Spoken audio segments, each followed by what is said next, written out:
Hi, everyone. So let's graph y equals the square root of 3t squared, right arrow, minus t minus 4, right arrow, all over t minus 3. Okay. And where are the t-intercepts? We're claiming that the t-intercepts are at 4/3, 0, and -1, 0. 4/3, 0,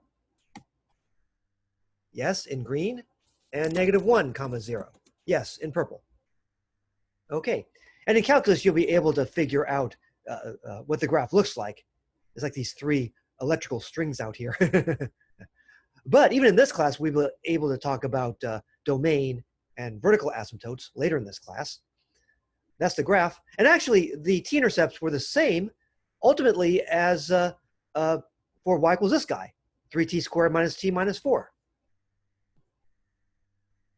Y equals 3t squared minus t minus 4, all right?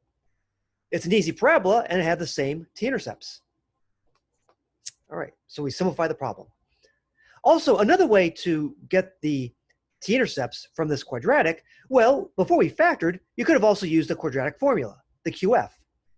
A equals 3, B equals -1, be careful with signs. C equals -4, again, be careful with signs. Apply the quadratic formula. The discriminant here, b squared minus 4ac, is 49.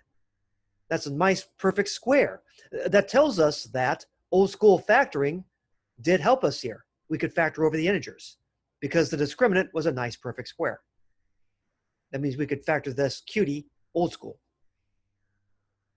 We end up with, taking both the plus and minus cases, hey, 4/3 and -1. I hope so, because we need the same t-intercepts as before.